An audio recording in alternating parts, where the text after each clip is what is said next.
Hi, everyone. Welcome to Merch Money. Today we have Scott with us, Scott Griffin. There he is. Flav recommended that we have Scott on the show, and I've been talking to him before the show, and I'm very excited for this episode. He's got a lot he can teach us. So awesome. Thank you, Flav. Thank you. And yeah, and the other big announcement is Christina. Welcome, Christina. Yay! Our first official show on with us tonight. So which we should mention, Amy's still with us too, but she just couldn't make it tonight. Yes. Amy, her son's 10th birthday today. Double digits. Aww. It's a big one. Is that Amy's oldest? I think so, yeah. Yeah. Wow. Yep. Yeah, so that's a big deal. Her baby's getting older. Crazy. Well, I'm excited you're here, Christina, and I'm excited to talk to our guest. Yes. I got to see Christina at the Meetup this past weekend. Oh, that's right. And we had such a good time. I was so happy Christina was there. We we're all talking to multiple different people, and so I got like 5 seconds to talk to Christina. I know. I felt so bad. I didn't. Is that me or you? I feel like we're breaking up a little bit. But it was so fun. I really want to thank everybody who made the effort to come to that meetup, because there was people that came from all over. Like, we had someone from Memphis, we had someone from Indianapolis, awesome. Somebody from Michigan, I think, right? Was it Michigan? Yeah. All over. A lady I wish I could have made it. A lady in the military that lives in Virginia. She lives in Virginia, but she just happened to be in Ohio for 2 weeks while we were there. So it was perfect. It was a lot of fun. Awesome. It was. Yes.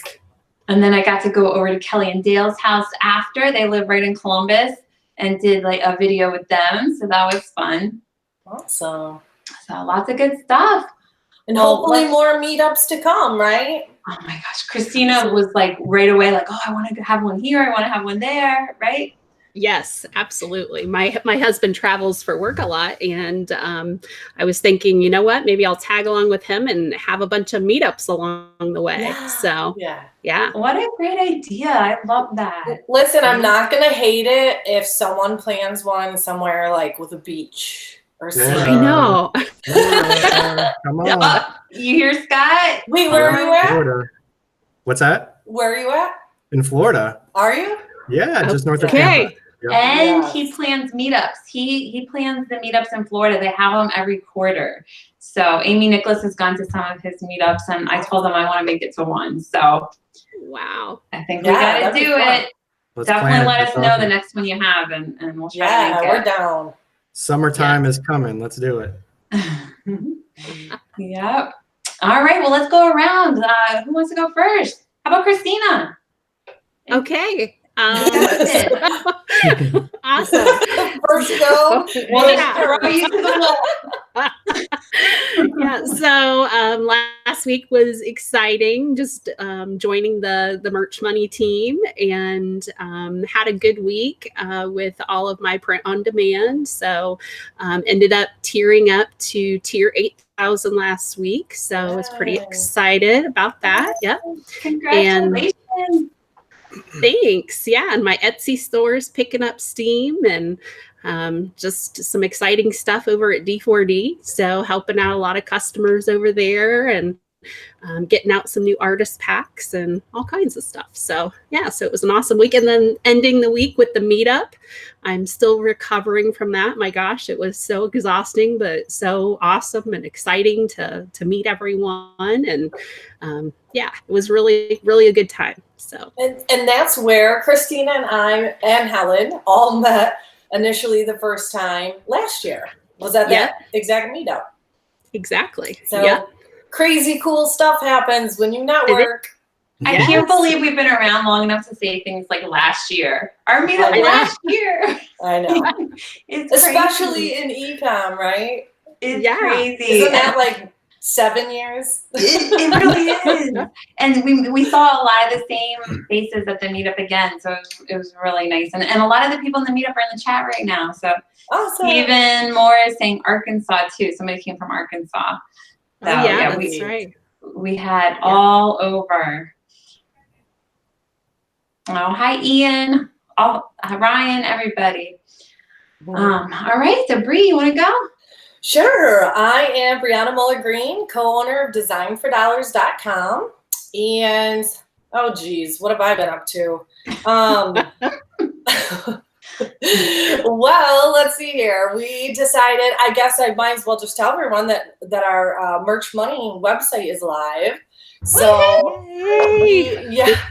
we decided as girls got together, we were like, it's time, like, let's start putting things in motion. So you probably got a newsletter from us if you're on our email subscriber list. And of course, you know me, like, I can't just do it slow and steady. I'm like, 18 hours of like hooking stuff up, and I just have to go full force, like full throttle. You are definitely full throttle for sure. So like, Helen gets up, she's like picking out what she's gonna wear, and I'm like saying to them, like, what do you think about this page? What should I add to this one? Because I wasn't at the meetup and I was in full-on work mode. Yeah, I was putting on the new tank top, and I was trying to have them decide if I should wear it to the meetup because I felt like it was so, I don't know, I didn't like it. I don't really like the new tank tops. To me, it was just like so big and bulky. Like I did not like it. Aren't they on merch? They're not unisex. Like it's supposed to be a female one and a male one, but I felt like it was like 2 sizes too big and just bulky, and I don't know. I felt like it was like a paper bag. Like I just did not like it. Hey, at least you know that now, right? Like when you're designing. But I was like, I gotta wear it. Like it's the new product, and I don't know. I wore it. The pictures turned out okay. Like it wasn't too terrible. No, it looked great on you. It just was like it felt uncomfortable. Like I didn't like it. How's the material on it? Is it a softer material at all, or? Not really. I feel like it's pretty much the same material. It's sandpapery. Yeah. I mean, it's soft, but it's not like anything super special. I'm not doing a very good sell for these tank tops. So Helen, you wouldn't use the words minky or velveteen to describe the texture? No. Right. Paper bag is what I would. Paper bag. Oh my god. They just hang. Like, I'm sure it'll look really good on some people, but for me, it was just not a good look. They're not like stretchy and like fitting in any way. Like you gotta fill them out. I'm too not good at filling things out. Alrighty. And that is Helen's review. Yeah.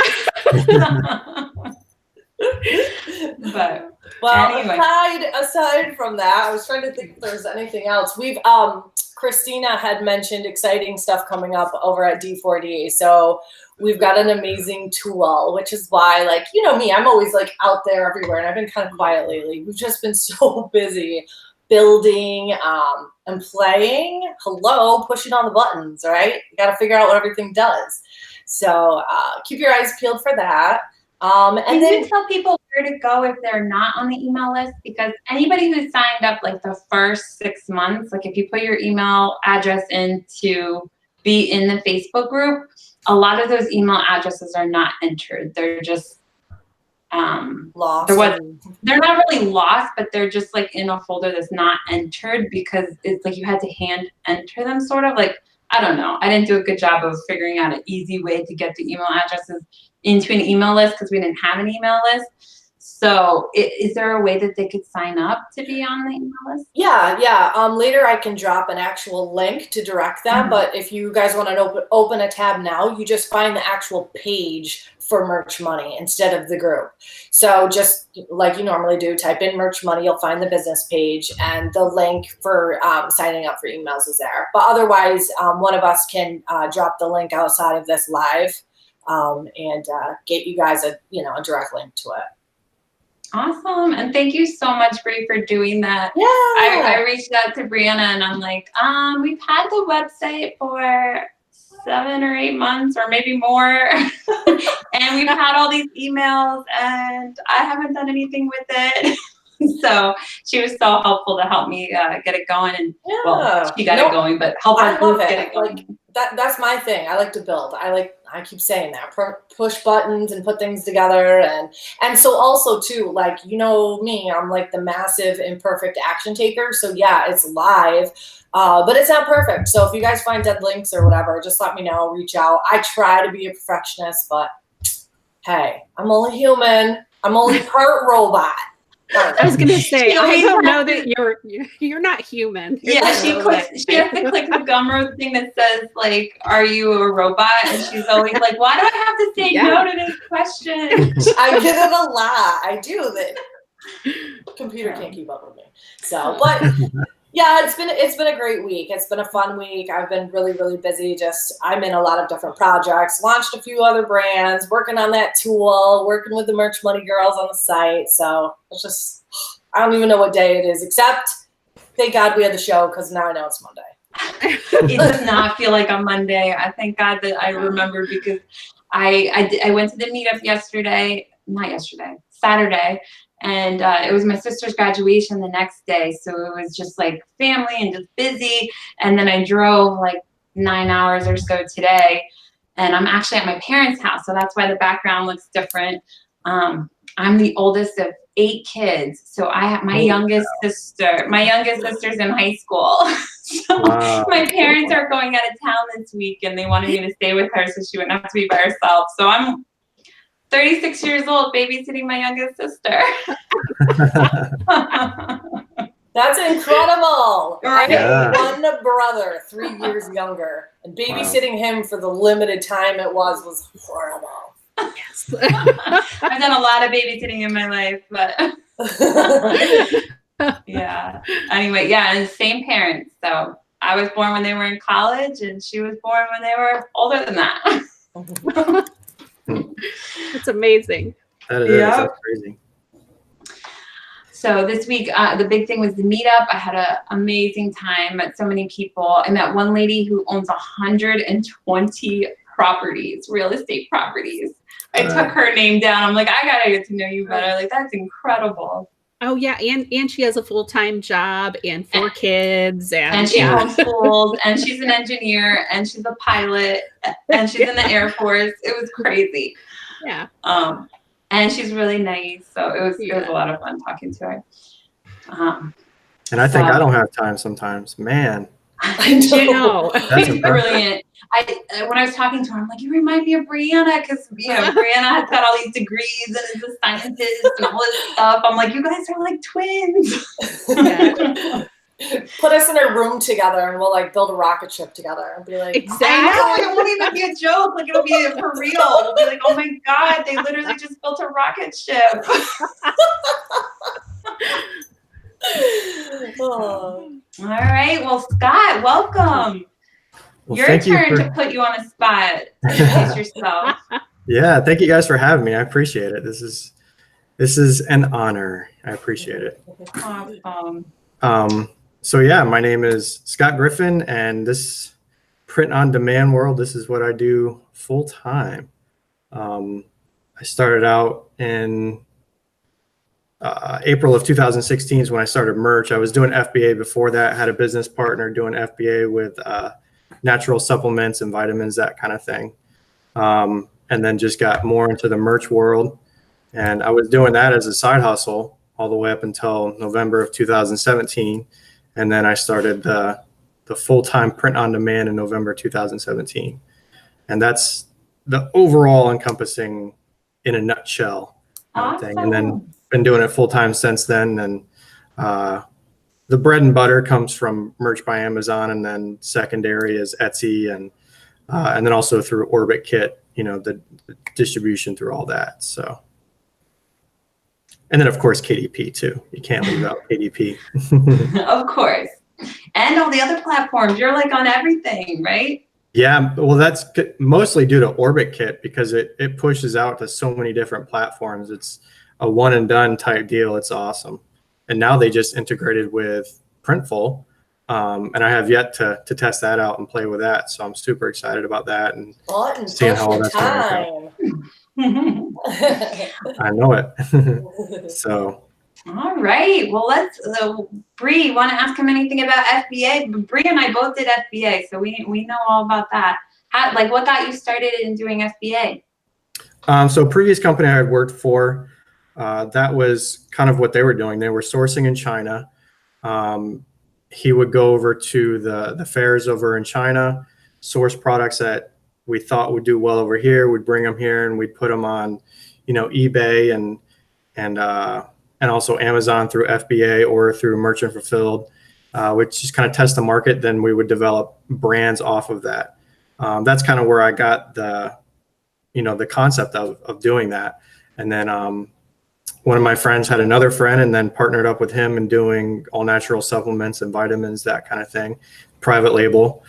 And then I even had my own private label brand, found a distributor in China. It was oil diffusers, essential oils, doing oil diffusers.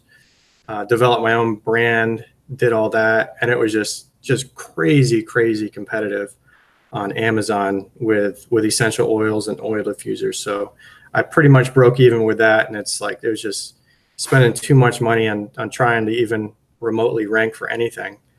And then once I learned about Merch by Amazon, and I can't remember, I want to say I learned from Chris Greene. I think pretty much almost everybody did, Yeah. But I think I heard about it from him on probably a YouTube video or something like that. But once I learned about Merch by Amazon, that was my passion from then on. My background is mostly in graphic design and fine arts and stuff like that. And that's what I have my degree in, is in graphic design and web design. So Merch by Amazon was a perfect fit. It was right up my alley for sure.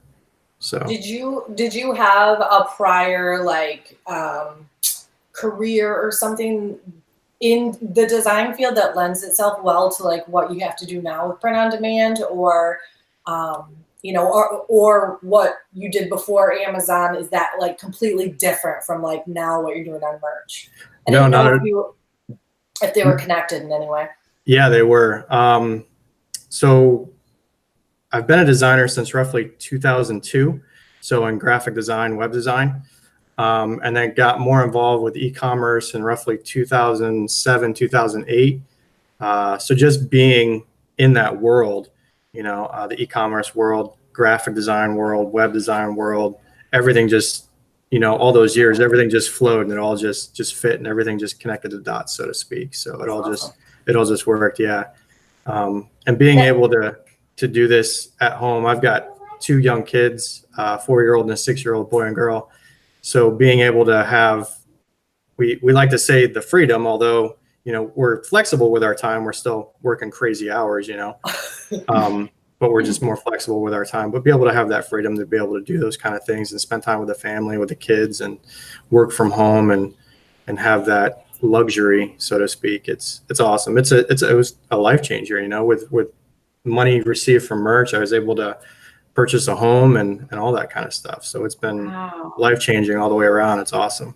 Yeah, that's incredible. And what I love too is, and then what I want to point out for everyone that's following is that, anytime you get into this space, we all bring a prior journey along with us. And sometimes it doesn't always make sense, right? So we try things, or you got into Amazon FBA for a while, and then eventually you do find kind of your own niche, or the thing that resonates with you, where you're like, wow, now it makes sense. Because, in your case, not only did you have the design background, but you acquired all of this e-commerce knowledge. And so now the two of them together, magic. Yeah. And even with that, there was still a lot of struggle in the beginning, of still trying to figure it out. And still, since I did start in April of 2016, it was still a little bit of the wild west, so to speak, with Merch by Amazon, but they still had their, their struggles. Yeah, exactly. So just going, there was still growing pains, so to speak, with it. So, even though I had that background, there was still a lot to learn. So, and still is to this day, So. And there was freezes and stuff back then, and not very Oh my many God, products. And Yep. yeah. But Well, I think it's cool that you started with private label, because a lot of people, they just start with retail arbitrage or online arbitrage or something. So it's nice you have that private label background. But it's also nice, like, everybody always hears the private label like stories of like making millions of dollars, and it's like this great thing. But there's so many people where it's like a struggle, because it's, you know, you have to get your product ranked, and it's like there's so much competition, and you have to pay so much money up front to get the products, and you know, it's not so easy and simple. yeah, not at all. You know, of course, I'm a marketer, so of course the marketers want to push it that way. But once you start getting into it, there's a lot of little pieces to it, and it's definitely tough. Of course you can do it, and of course it can work, but there's nothing easy about it, you know. Yeah. And the hard thing is you have to go through the struggles in the beginning, and it's like before you have the successes. So you kept on, you kept learning, and then you kept going until you found merch. So it's like, that's really admirable, because I know it's hard in the beginning when you're trying things and it's not quite working how you want it to work. And I think if it was something that I had tried to start out doing full time, if I didn't start out as a side hustle, I wouldn't have made it as long, because it wouldn't have worked so soon. I would have been so stressed, you know, it would have been crazy. Right. But since I did start out as a side hustle and worked my way through it, it allowed me and gave me that time to really learn the ropes and be able to work my way through it. So. Absolutely. Cool. What do you focus on now with, you said like merch is, you know, kind of like your bread and butter. Do you have like a brand or a niche that you're primarily working in, or how do you, I guess, structure what I always refer to as kind of like my pod empire with my Orbit Kit income streams and brands and things? How is yours built, or how does that operate? So I do have probably 2 small brands. Nothing that's trademarked or anything like that, but just kind of a couple brands that I saw as I was, you know, building different niches through merch or through Etsy and stuff, ones that kind of popped above the others. So I kind of built those out. So I have 2 Etsy stores. I have one that's a general store. I've got about 1,200 products with that one. And then my brand store, the niche store, so to speak, I think I've got about 250 on that one. And both of those are print on demand and mostly apparel. But as far as a brand, I have one main one and then one kind of smaller one that just kind of hangs out there. Did you start on the Etsy side? Did you start with the variety store and then slowly see a niche kind of emerging? Exactly right. Yeah. Cool. Yeah. And even still with my general store, there's a few niches within that have just built up and just kind of stand on their own. So awesome. Which is a great nugget for those of you that are new to the space and to merch, you know, like I know we all talk about like, oh, build a brand, you got to have a niche, right? But like, sometimes you're like, I don't even know what I like. I don't know what I'm good at. I don't know. And it's okay to take that variety approach, and you could be very successful with it. But I think it's just normal that your eyes start to kind of go this way when you're like, whoa, you know, these Fox shirts are selling like crazy. I need to go scale that out somewhere. And even within your general store, they give you so many categories that you can work with. You can literally create, you know, a sub brand within your general store too. So, you know, if you've got a specific breed of dog, you know, you could literally have a specific category for that breed of dog within your general store. And it would probably do just about as well as a branded store if you do it right. Yeah. So I agree. There's really nothing wrong at all, especially starting out with a general store. I totally think that's the way to go, starting out with a general store on Etsy. Yeah.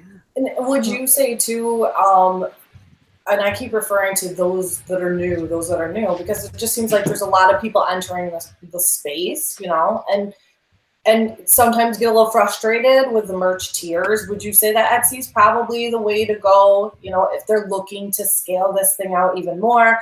Or would you say, like, maybe try to get into the other pods first using the Orbit Kit? I'd say Etsy number 2. Definitely try to get into merch first, just because the volume of buyers that are on merch, and then definitely Etsy number 2. And then if you're really lost with Etsy, because there's a few moving parts with Etsy, so to speak, then you can look into other platforms. And there's so many, Well, I want to let Christina have a chance to ask some questions. I know both of you have had tremendous success on merch, and early and quickly, I think, too. So, Christina, why don't you talk about some merch? Yeah. My question is, I'm wondering if you do everything yourself at this point still, or if you outsource some of your process.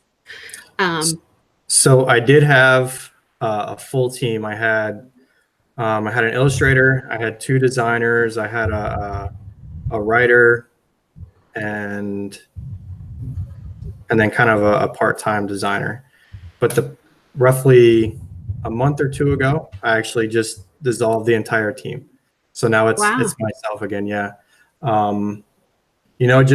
Just going through it, trying to build a business on Merch by Amazon, just me thinking the long term, I don't think is going to be the best bet. I think for me personally, Merch by Amazon is an awesome stepping stone, but to try to build a long-term business without having clients, without having emails, without having your own personal customers, I just think for me personally, it's not going to be the safest bet.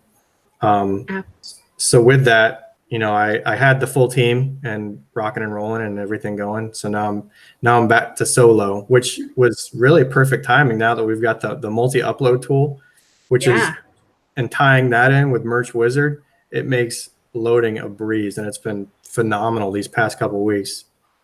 Absolutely. Okay, well, that kind of brings me into my next question. Tell us about maybe some of the tools that you use now that you're kind of, back on your own. What are some of the tools and resources that you use in the community right now? With Merch by Amazon, I don't know if you call it a tool, but Pretty Merch. I love Pretty Merch. It's just, really being able to see that data right up front and in a legible way. Merch Wizard. Motivating, right? When you can see it. Yeah. And to hear that cha-ching, that's motivating. Yeah. Crank up the volume. That's right. Merch Wizard, that's just been phenomenal. I love Merch Wizard. I love it. Yeah. I don't know anybody that doesn't love it, honestly. Anybody that's ever used it, it's been phenomenal. Merch Informer, I can't say enough about that. There's one that I use with Etsy. I think it's called Get Vela. Okay. And that really helps out with bulk updates. Yeah, it's called Get Vela, GETVELA. That's been a really good one with Etsy as far as bulk updating listings and stuff. Oh, wow. I haven't heard of that one. Maybe. No, I haven't. And look at her now. She's back there pushing buttons. Maybe playing with it while we're doing the show. She's already off on that. There's so many Etsy stores that I'm managing or that I have that I'm like, oh my God. And one of them has almost 2,000 products. And it's just, how the editing is right within Etsy. It's like, it's limited. Yeah, and Get Vela really helps out with bulk editing, makes it a lot easier and smoother. Awesome. It doesn't make your head want to explode when you go into it. Yeah. Oh my gosh. Ian and Emily were joining in the chat. They love Merch Wizard. Emily's on the team, but Ian, of course, he's like the biggest fan. Yes. We all love it. Yes. And I just want to say hi to everybody in the chat. So many people from the Meetup are in there right now, and Daniel and Sunny and everybody. Thank you guys for being here. Yeah. I wanted to ask real quick. So you had a whole team going. Was that a lot of times when you have a background in design and you're a designer, is that a little bit hard to not design and let someone else do that? Was that hard for you? Not at all. No? I was marketing director for quite a few years with 2 different companies. So working with a team and being able to direct a team and stuff, it was a pretty easy transition. So I will say, in doing it with merch, it wasn't hard. When I first started out in management, it was difficult. So but you learn how to do it, and you learn how to communicate with a team after time and everything. So I would say yes, starting out initially, years before I did merch, it was hard, but doing it now with merch and wanting to grow that and wanting to grow the print on demand business, it wasn't all that difficult to pass the buck. Awesome. But do you ever feel like they're not doing as good a job as you, or like do you feel like, oh, I could do a better job, or you just don't worry about it? Of course, that is in the back of my mind. But you just let it go. And like the illustrator, he was phenomenal. He was so good. Like I couldn't even compare to him. So I was like, you do your thing. I'll give you some basic direction, and he would run with it. So I still talk to him to this day and still work with him on different things here and there and stuff, but they're just not full time anymore. So. So what do you feel like really kicked off your merch? Like, were you part of the Eclipse Shirts, or were you on some other viral trend, or how did your merch journey go? How did it kick off? You had to bring up the Eclipse. I completely missed that. Me too. Oh. Yeah. I started every day, but I wasn't designing myself, and there weren't really like Eclipse shirts to buy. So I heard about it and was just like, oh well. Yeah. Well, I don't know what makes me my wanna cry. excuse is, but I missed it, and I owned a design company. So That's why I missed it, by the way, because Greene was my supplier of designs. I was still working. I was still working full time at that time, so I wasn't really big and heavy on the holidays and trends and stuff. Your main holidays I'd hit up a little bit here and there, but it was still my side hustle at that time. So, Okay. I didn't focus on the Eclipse at all. I made 0 Eclipse shirts. Didn't even cross my mind. Wow. Yeah. So speaking of holidays, how do you kind of balance your portfolio now? Is it mostly evergreen? Do you get involved in the holidays, or what do you focus on? I do definitely hit up the holidays. Pretty much all of them I try to hit. My portfolio is probably about 70%, 70, 80% evergreen, and then roughly 20, 30 the holidays. But I definitely do try to hit the holidays, and now with AMS, they keep improving that. So especially with the big holidays, you're definitely going to want to throw some AMS ads at it, that kind of thing, to get some traction there. Yeah. So were you like slow and steady growth, or was it just like all of a sudden a shirt took off and it just propelled you forward? Nope, it's been slow and steady through the years. That's awesome. But and by slow and steady, it's fast and steady, basically. Yeah. Well, slow and steady when it comes to internet world, but when it comes to the outside world, they see it as kind of overnight. But on the internet world, it was definitely slow and steady. It was, if I was able to do it full time, it would have been much faster. But I was working on it literally 7 days a week, waking up.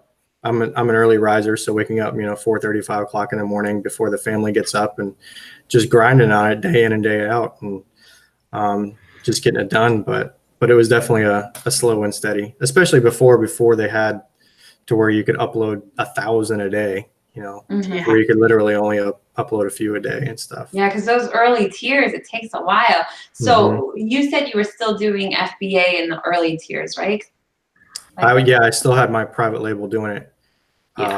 Yep. I finished that out roughly end of 2016, I think, is when I sold out all the inventory and finished all that out. So you're about a whole year ahead of me. Like I was just doing merch very much on the side until the beginning of 2018.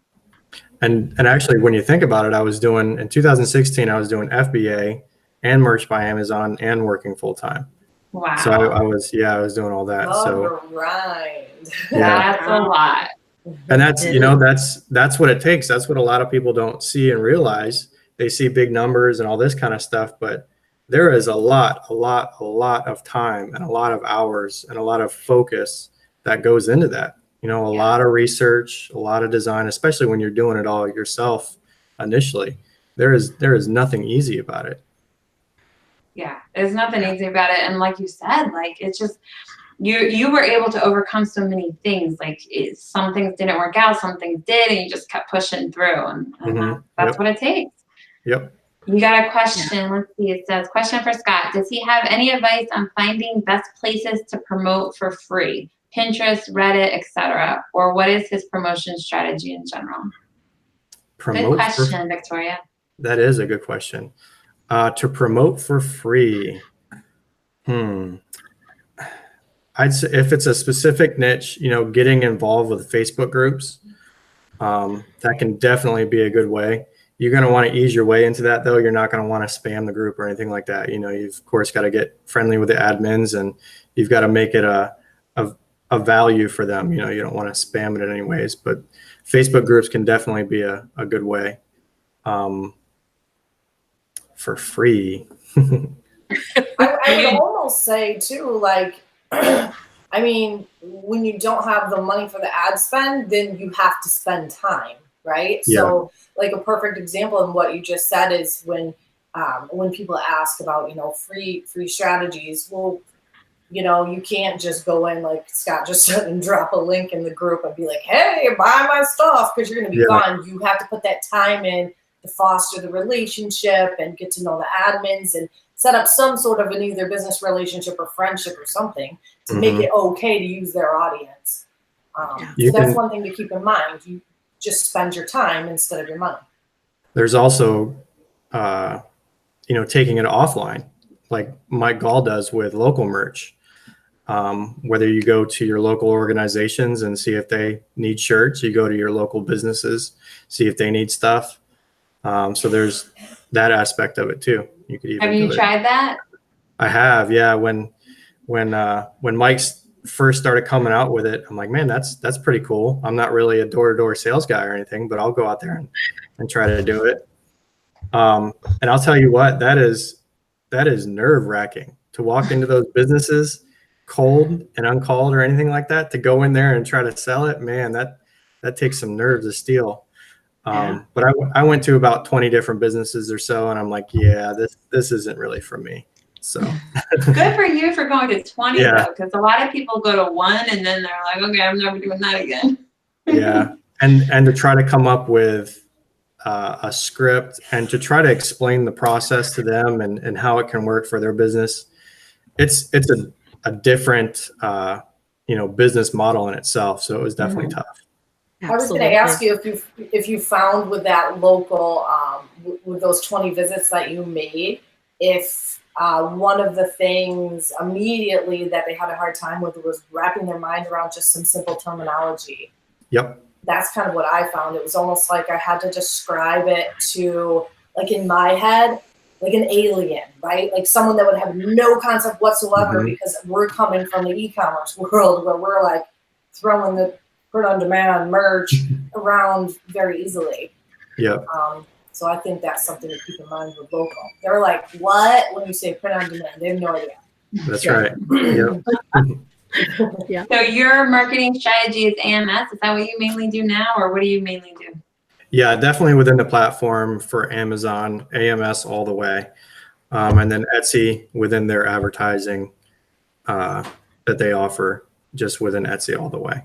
What's your strategy with AMS? Do you put ads on everything, or just your best sellers, or how do you decide what to put an AMS ad on? Mostly it's going to be my sellers, ones that have already sold, or if I've got a pretty decent design that I feel might be able to gain some traction, or if I'm trying to break some ground with the holidays and stuff, then I'll throw out quite a few ads with that. But mostly it's going to be based on ones that have already sold. It's going to be the majority of it. How far in advance are you launching your new holiday designs? 2 months at the latest. And usually it's about a month in advance is usually where I've been doing it. Awesome. So I haven't tried anything really any farther out than that. That's always seemed to do pretty well for me. That's great. We've got another question for you from the chat. Someone's asking, how do you deal with copycats? Do you ignore them or do you pursue them? I want to crutch them all. I can't stand it. It's actually funny. I had somebody message me today on my Etsy store and said, hey, I found somebody copying one of your designs, and I'm like, oh gosh, another one, you know. They're all over the place, and unfortunately you can't tackle them all. Usually I'll only hit them when it's a super hot design that's been on the front page and I'm seeing multiple complete blatant copycats of bullet points, listings, the whole deal. Then I'll report them. But usually, other than that, I don't mess around with it anymore. I don't have the time. Sunny asked, when did you decide to go full time? November of 2017. Was there a major deciding factor for you when you made that? I was laid off. Yeah. Yeah.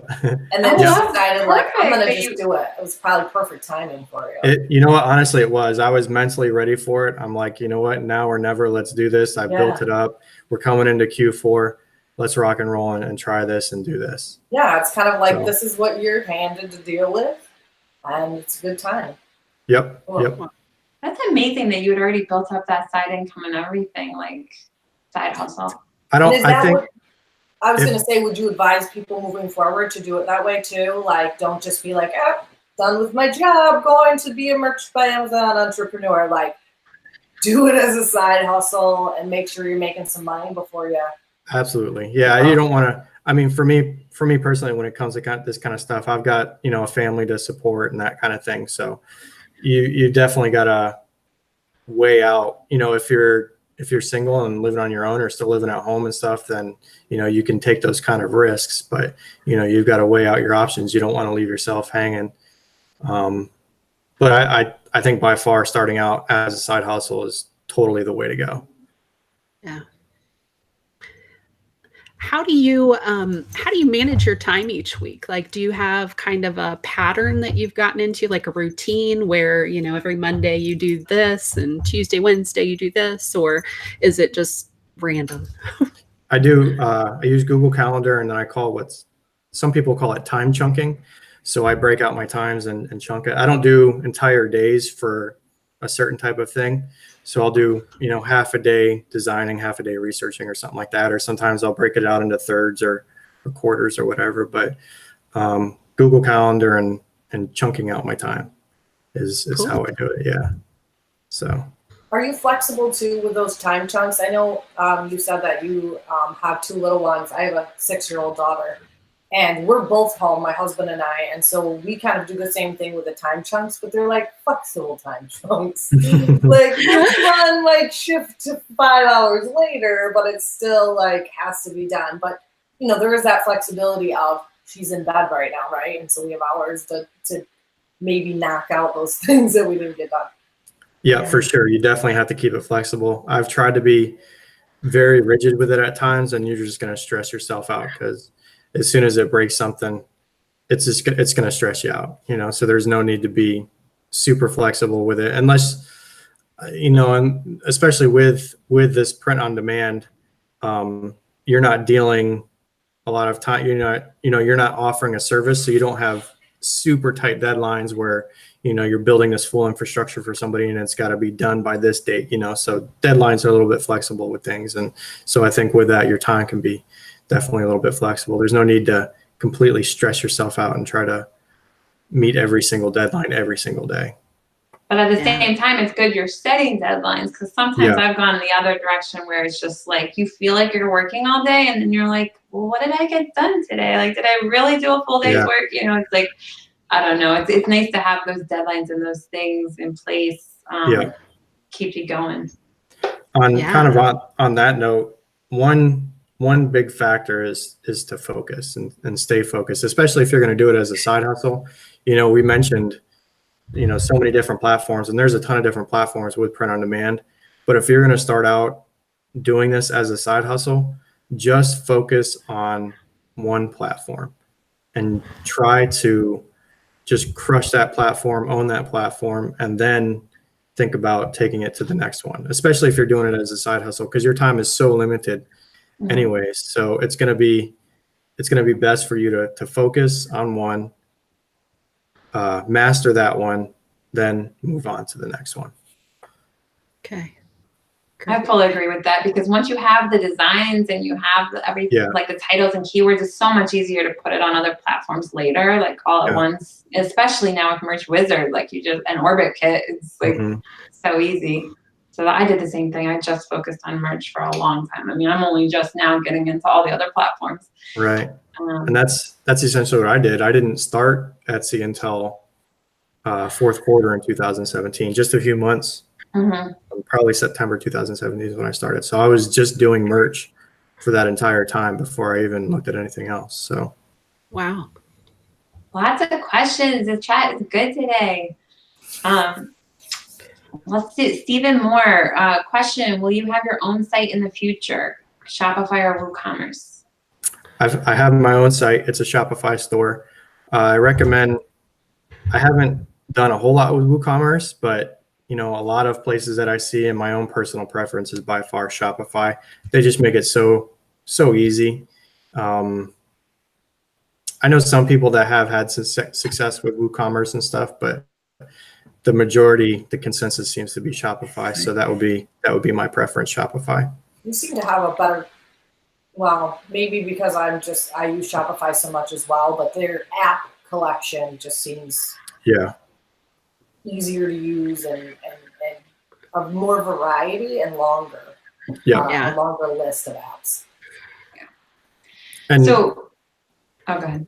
I was going to say, once you pick one, just stick with that one, and just, like with anything, just focus on that one, master that one, and just stick with it, and don't even, they're all going to have their little quirks. They're all going to have their little bugs and ups and downs and stuff. So just stick with that one once you pick one.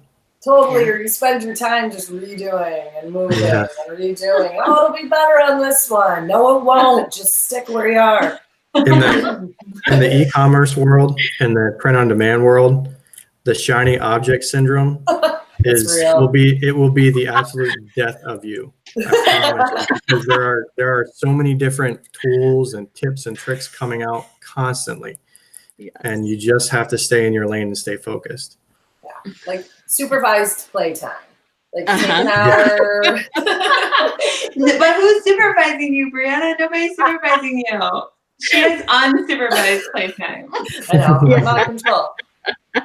She goes after all the shiny objects for us, so that I do. let us know which ones are worth, I'm like the most disciplined little squirrel gathering acorns up, right? I come back and I do something with them. You do. There's a term, and I don't know who coined it or whatever, but a YouTuber I watch, his name is Sam Ovens, and he is huge on focusing and getting your head right and getting in the mental game. And it's a term called death by 1,000 cuts.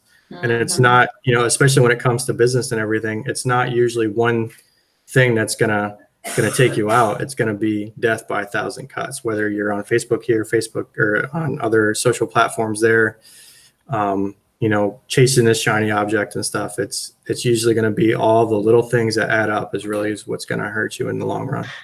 Ian had the best comment. Ian just said, stay in your lane. Also good advice for racing a horse in the Kentucky Derby. Somebody had to mention that Derby. That was crazy. Good one, Ian. Wow. He is on it. Oh my God. Too soon. Too soon. It was too soon. For anyone who didn't watch, there may have been a horse that was disqualified. Spoilers ahead, or I guess spoilers behind. So, oh my gosh. And we've got a couple questions from Victoria for Stephen. She is asking, what is kind of your research method, and how do you ensure that you're not, copying another person's design idea or whatever? And also, how do you organize your ideas and your files? Like, you mentioned KDP. I'm assuming that's for your files, but with research, how do you organize that process? So organizing the information and the files, I use Google pretty much for everything, whether it's Google Sheets, Google Docs, Google Drive. Also, Airtable is phenomenal. to be able to organize. When I had the team to set up the entire I had the full team set up within Airtable. And Airtable is like Google Sheets on steroids kind of thing. You can add the images, you can upload the images right directly within the cells and everything. You can add formulas that are built in within Airtable. So once they finish their, once the content writer, she finishes her content, then you can have a little checkbox, it checks it off, and then it takes it off of her list and literally moves it to the other list for, say, the designer then to start designing. He's got his information. He checks it off. Once his is done, it moves to the other one for the lister, and then so on and so forth. So Airtable has been awesome. But other than that, as far as something that's free, Google Sheets, Google Docs, Google Drive has been my top. And you definitely use Merge Wizard, right? That was part of the question too. Yeah. And Merge Wizard is like perfect for organization. Like I was using Google Docs and Google stuff too, and then now it's just like everything's just right there in the Airtable. Like that's my main thing I use now. Yeah, I love Airtable. And I had found out about organizing your team within Airtable. What stinks about that though is you have to pay per person. I didn't realize that, and D4D gave me a whole like thing, and then I had to pay for that person. I was like, darn it, but it was still worth it because it was like they gave me all the bullet points, everything, and it was like literally just upload through Merge Wizard. It was so fast. It was because working with I think I had 5 total all at one time, and to be able to have them all in one spot, all the images to where they could even communicate and they could check off, it would automatically go to the next step and everything. It just made it so much easier, so much streamlined to be able to use Airtable that way. Of course, you had to pay for it, but mentally, it was such a huge relief, and even freeing up my time from trying to use Google Drive and move images around and upload and all that kind of stuff. So. Real quick, I want to say hi to Dina. Hi, Dina. She is our most likely to watch at 2 a.m. She's in Belgium and it's 2 a.m. right now. It's actually 3 a.m. because we're almost to the end of the show. So 3 a.m. for Dina. Dina, you little party animal. Bree, you gotta remind me. We gotta do like awards or something. I think Dina needs to be our first award. Most like the little badges, like most likely to succeed or something at school, like most likely to watch the show at 2 a.m. Dina. So many questions. Let's see. Ian saying, how much time do you spend on social media, Facebook groups, etc.? Is it more of a time sinkhole distraction or an inspiration? It is, man. It is so easy to get sucked into it. Gosh.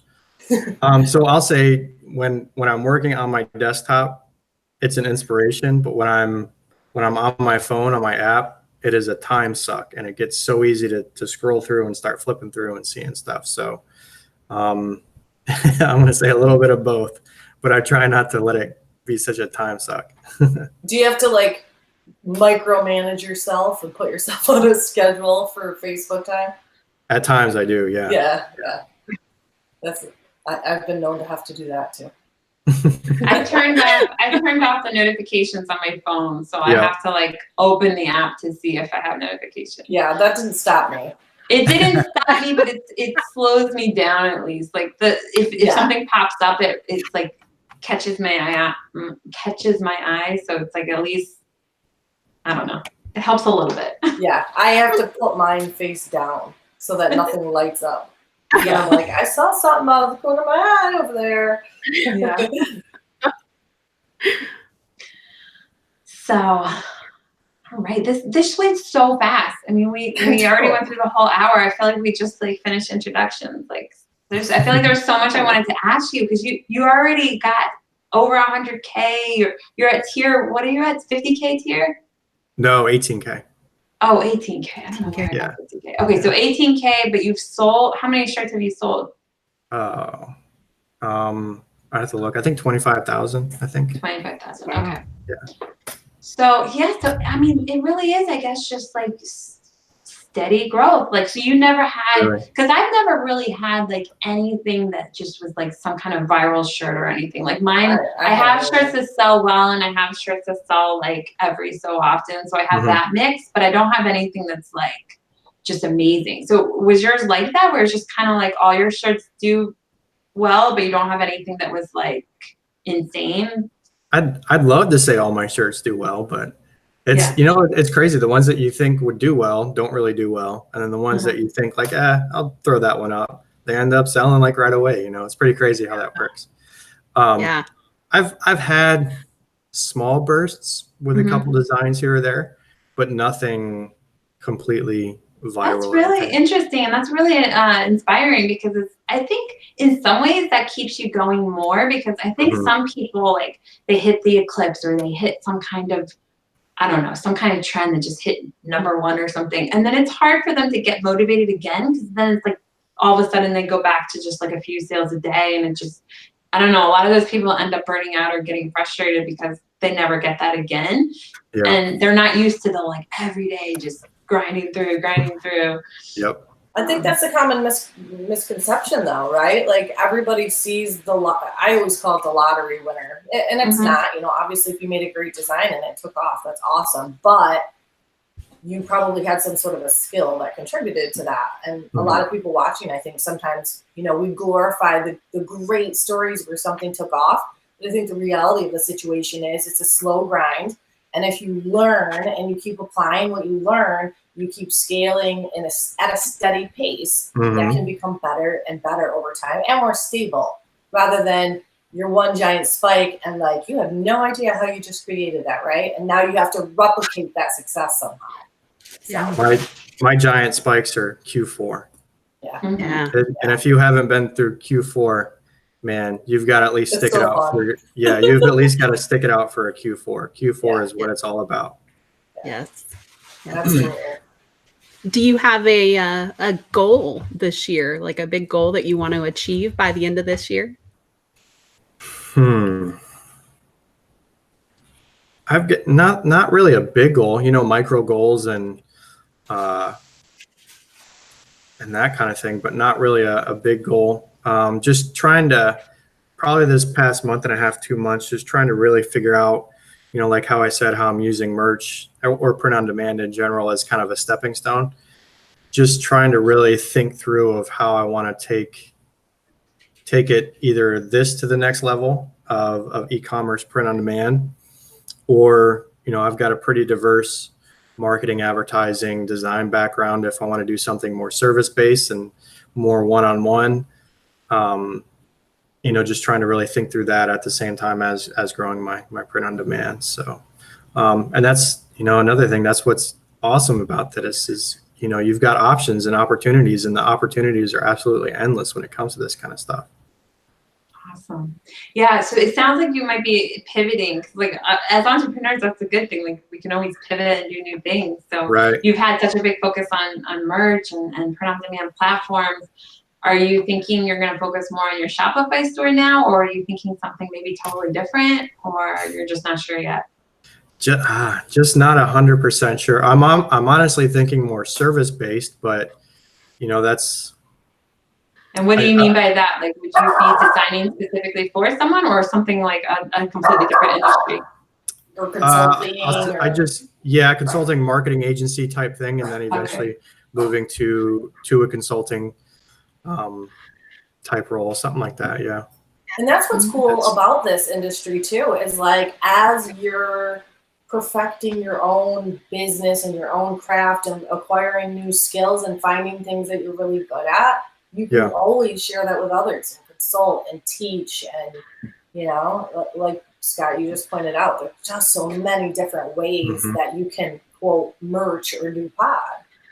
Yeah. And it's nice to have both backgrounds. So you have the graphic design background, and you have the marketing background, and the managing a team background. So that could be mixed up in lots of different ways. Lots of options. Something I got to do is get on this YouTube game, though. Here you go. Is this your first YouTube show? What's that? Is this your first YouTube show? Just say yes. We'll feel special. In 2019, yes, it is. Yay! In 2019. Okay, we'll take it. Are you starting a YouTube channel? I started one a little over a year ago, and I've got one video deep. Oh, that's right. I saw that. You're right. Okay, now I do remember. It's a Yes. big thing to take on, as I'm sure Helen would say, but yeah, it's a lot of work.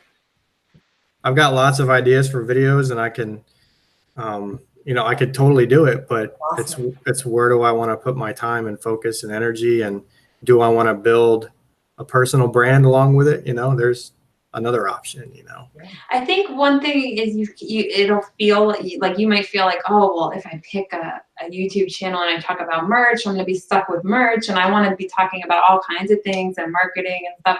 And I forget who I was talking to, but we were saying, like, you don't have to get pigeonholed into something. It's like everyone in e-commerce knows that we're always learning and growing. Like, even on Merch Money, we've had people talk about, our guest last week or the week before, he was big into like doing webinars and selling courses and things like that. Like, it wasn't all merch. Like, merch was only a small part of his business. So you never have to feel like just put videos up, and if you change down the road, it's fine. Like, people like to see the progression and the growth, and nobody's gonna hold you accountable to being like, you said that you started as a merch channel.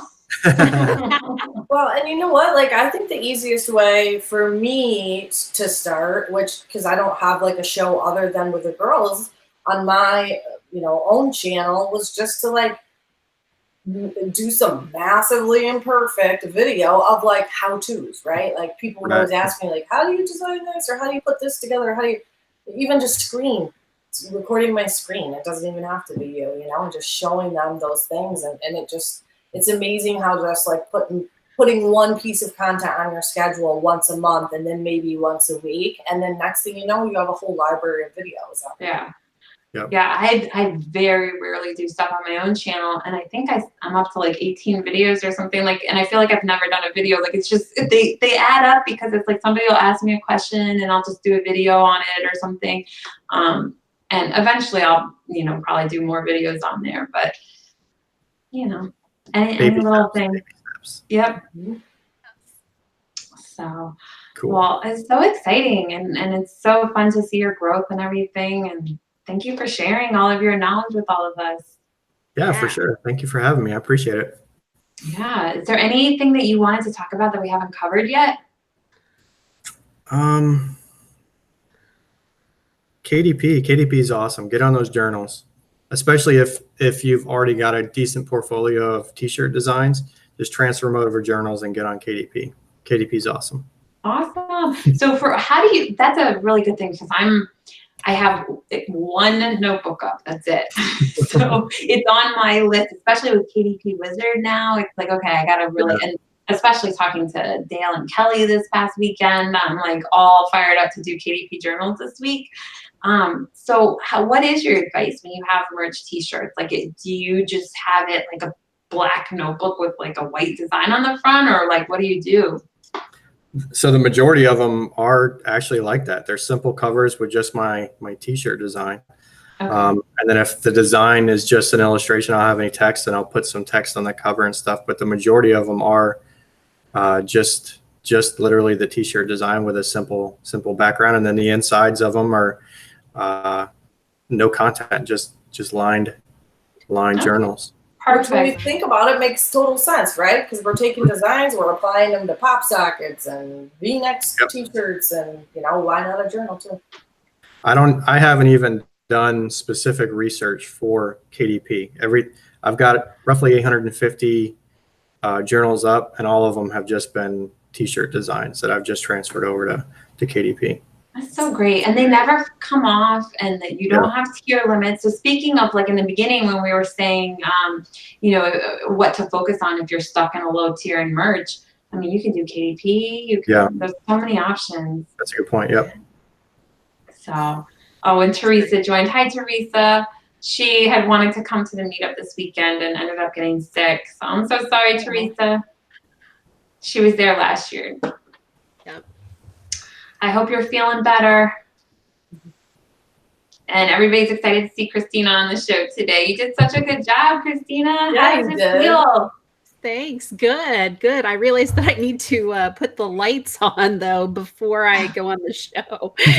I thought the light was on in here, and yeah, so it kind of got darker and darker in the background, but you can still see me. That's all right. Yeah, we can see you fine. Yeah, No, they're I not always have to add extra lights because it seems light in a room, but then it's like it's not really. Like I have a random light in front of me right now. Yeah.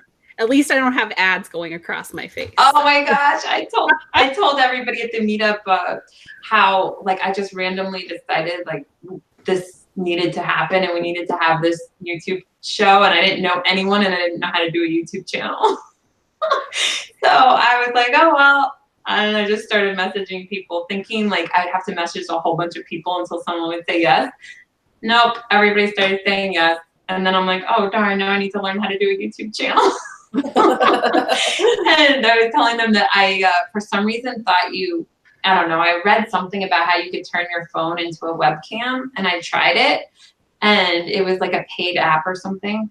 So our first practice show of Merge Money, there was just advertisements going across my face. And these girls that I had never really met were like, oh God, we have to do a YouTube channel with her. But it all worked out. It's been a great year. So, well, awesome. Thank you so much, Scott. And I really hope you start that YouTube channel. And whenever you do your next show, just give us the link. We'll post it in Merge Money and get people over there because you have a lot of experience. Like most of us haven't reached that level on Merge yet. So it's nice to have those people who were the first ones doing Merge to, pass on their knowledge. Yeah, and your great, strengths in design and marketing as well. You have like the trifecta of everything going there, so that's cool. Yeah. Awesome. Well, thank you. I appreciate that. Yeah, excited to see what the future has for you. So I am too. And there, like I said, there's so much opportunity. So it's, it's only up from here. So it's all good. Awesome. Well, keep us updated, and thank you so much for being on the show today. For sure. Thank you. I appreciate it. All right. Bye, guys. We'll see you next week. bye. Bye. Bye.